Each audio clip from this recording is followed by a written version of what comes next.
Forget everything you think you know about Tesla, because this isn't just a car brand. It's a belief system. Some people buy Teslas because they think they're smarter. Some buy them because they think they're saving money. And some buy them because everyone else is. But here's the problem. Not all Teslas hit the same. Some make you feel ahead of the curve. And some just make you realize you paid early for something that keeps getting updated without you. So let's break it down properly. Not models, not specs, levels. Because Tesla isn't about what you drive, it's about how deep you bought into the future. Level 1, the entry flex. Model 3, this is where most people enter the Tesla world, starts around $40,000, give or take, and on paper, it looks like one of the smartest purchases you can make. Electric, quick, minimalist interior that feels like it was designed by someone who hates buttons. One big screen, no clutter, clean, modern, different, and that's the hook. You're not just buying a car, you're buying into an idea, the future, smart driving, software over hardware, and the first few days, it feels insane. Silent acceleration, instant torque. You press the pedal and it just goes. No drama, no noise, just speed.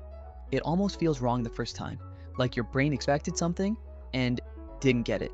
But then you adjust, and suddenly everything else feels outdated. Gas stations feel annoying. Engine noise feels unnecessary, dealership visits feel like a waste of time, and that's when Tesla gets you. But then, a few weeks pass, the novelty fades, and reality starts tapping you on the shoulder. The interior looks premium, but doesn't feel premium everywhere. Some materials remind you where they saved money. Build quality, let's just say inconsistent. Panel gaps, small issues, nothing catastrophic, but enough to make you question things at this price. And then there's the screen. At first, it feels futuristic. Then you realize everything is inside it. Basic controls that used to be instant now take attention. And while you're getting used to that, another thought creeps in. Charging. At first, it's exciting.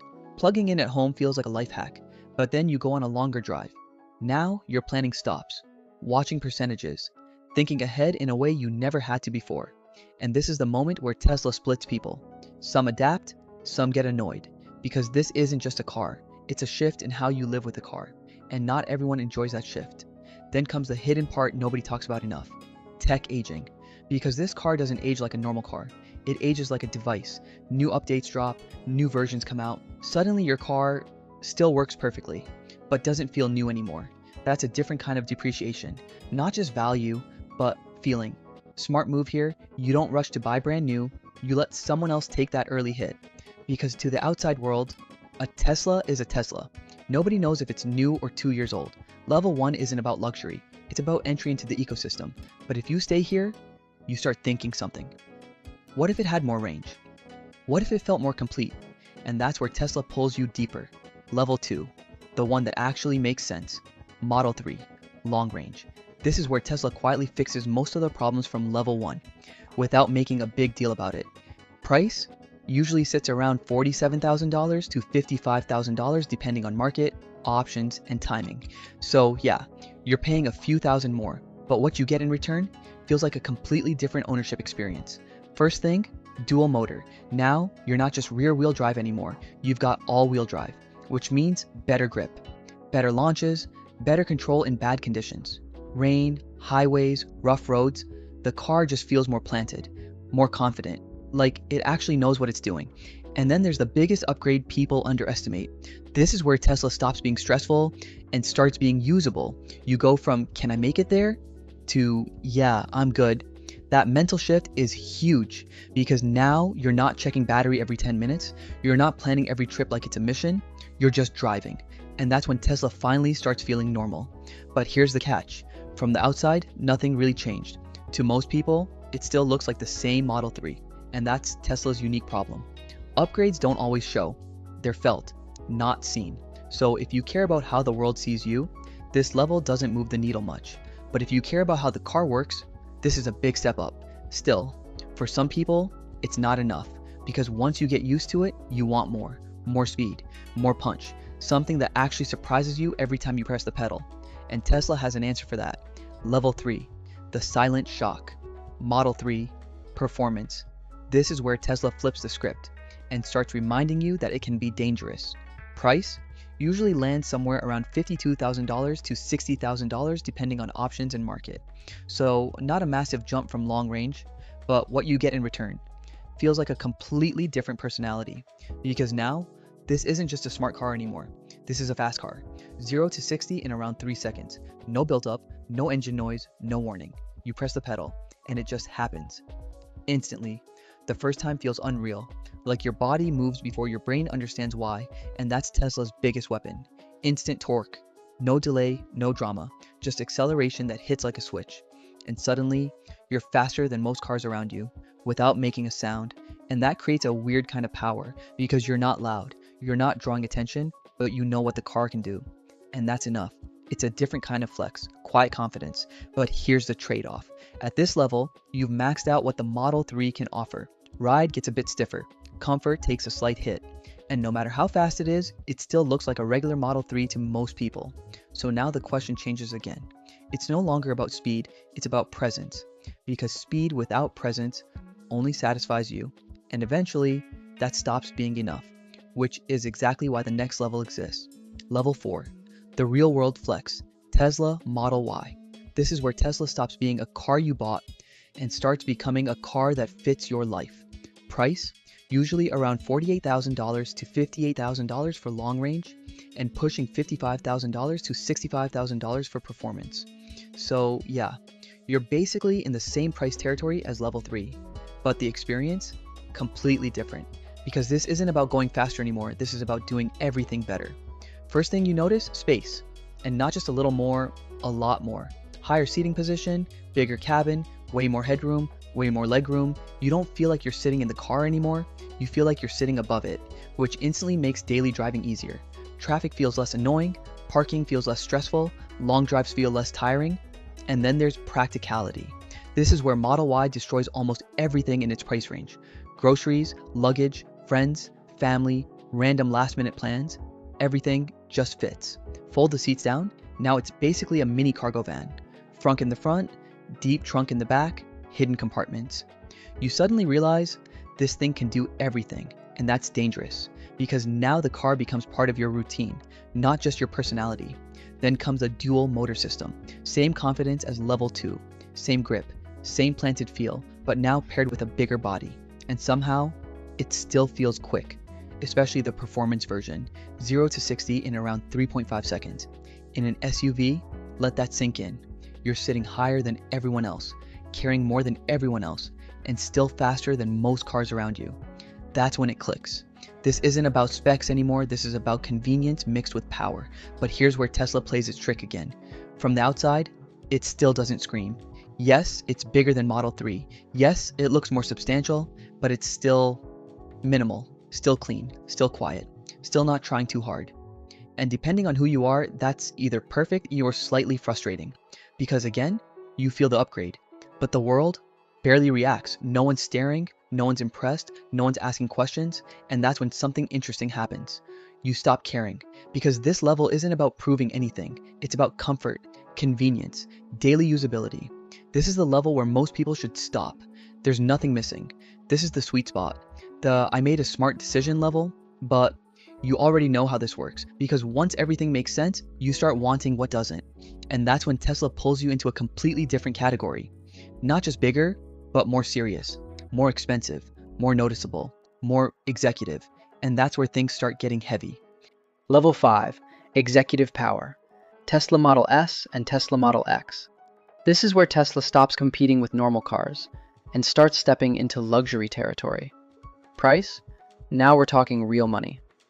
Model S starts around $75,000 to $85,000. Model X? Closer to $80,000 to $95,000. And once you add options, you're easily crossing 6 figures. So yeah, when a Model S pulls up, people notice. When a Model X opens those falcon wing doors, people definitely notice. This isn't invisible anymore. This is, okay, that's something. Then you get inside, and everything feels bigger. More space, more comfort, more air. Rear seats that adults actually enjoy sitting in. Long drives stop feeling like effort and start feeling like routine. This is where Tesla becomes a true highway machine. You can drive for hours and step out like it was nothing. And then there's the tech. This is where Tesla throws everything at you. Bigger screens, rear passenger display, better sound system, more premium materials, more features, more everything. It finally feels like the price matches the experience. But let's talk about the real reason people jump to this level: performance. Because now you're entering Plaid territory. Model S Plaid, over 1,000 horsepower, 0 to 60 in under 2 seconds. Let that sit for a second. That's not just fast, that's hypercar fast. That's your brain can't process it properly fast. You press the pedal and reality just compresses. Everything around you blurs. And the craziest part? It still looks like a clean, quiet sedan. No crazy wings, no loud exhaust, no drama, just silent violence. Same with Model X Plaid, a full-size SUV doing supercar numbers, carrying your family, and still embarrassing sports cars. It doesn't even make sense. But Tesla made it normal, and that's the problem. Because when something this insane becomes normal, you start adapting to it. You get used to the speed, used to the comfort, used to the tech, and suddenly, this level becomes your baseline, which sounds crazy until you experience it. But here's the honest truth. This level is where value starts bending. Because yes, it's way better than level 4. But is it double the price better? That depends on you.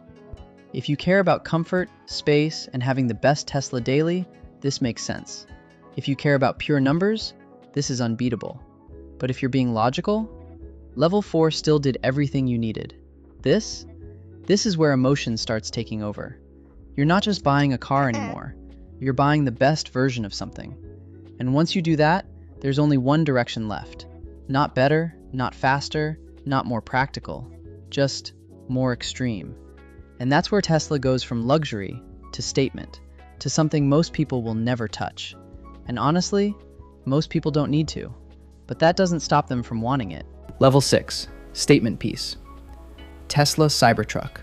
This is not a car anymore. This is Tesla breaking the idea of what a car is supposed to look like and asking, do you get it or not? Price? Still moving depending on version and market, but realistically, you're looking at around $60,000 to $100,000 plus. And knowing Tesla, that number can shift anytime. But let's be honest, nobody is buying this thing because it's well priced. They're buying it because nothing else on the road looks like it. Flat panels, sharp edges, no curves. It looks like it came out of a video game that hasn't released yet, or a movie set in 2077. You park this anywhere, and it becomes the event.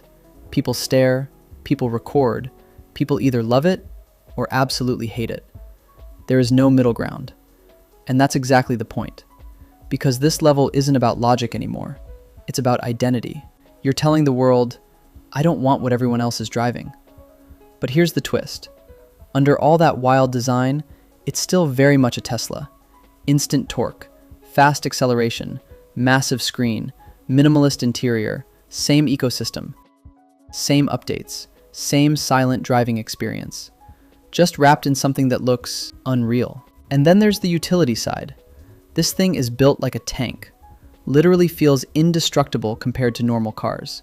Huge bed in the back, tons of storage, off-road capability that most Tesla owners will never fully use, but love knowing they have. It's like owning hiking boots you wear to the mall. You don't need it, but it feels good. And performance? Still ridiculous, even in a truck. 0 to 60 in under 3 seconds on higher trims, which makes 0 sense until you drive it. A giant steel wedge moving like a sports car. That's Tesla logic. Break expectations, then normalize it. But here's the reality check.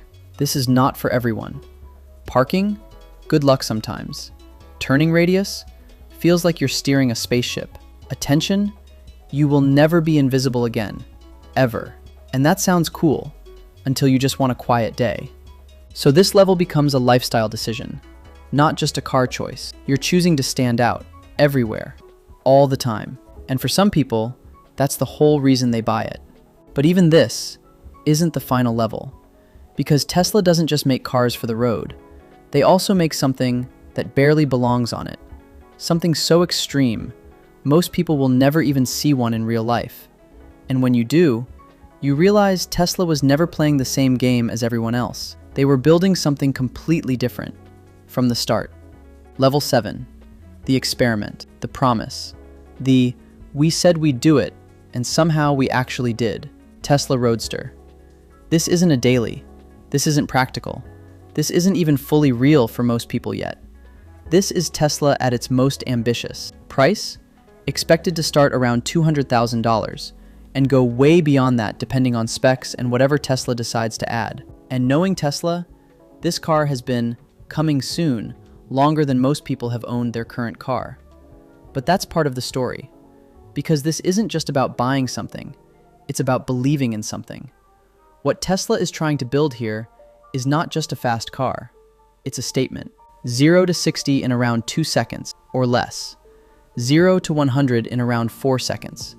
Top speed somewhere above 250 miles per hour. And then, the part that sounds like a joke until you realize they're serious. SpaceX package. Actual rocket thrusters. Let that sit for a second. Not better aerodynamics, not lighter weight, rocket thrusters.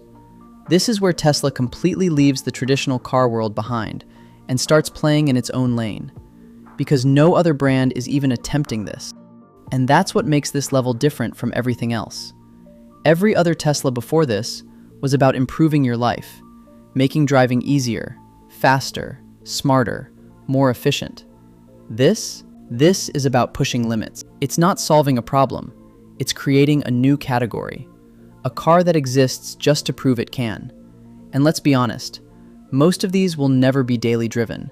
They'll sit in garages, climate controlled, taken out on perfect days, maybe shown at events, maybe flexed online. Because when something becomes this extreme, it stops being transportation and becomes an asset, a conversation piece, a "did you see that" moment? But here's the interesting part. Even though this is the final level, it's not the most important one, because almost nobody watching this is going to buy a Roadster. And Tesla knows that. This car isn't here to sell in volume. It's here to pull attention, to push the brand forward, to make everything below it feel more exciting. Because when a company builds something this crazy, suddenly your Model 3 doesn't feel basic anymore. It feels like part of something bigger. And that brings us back to reality.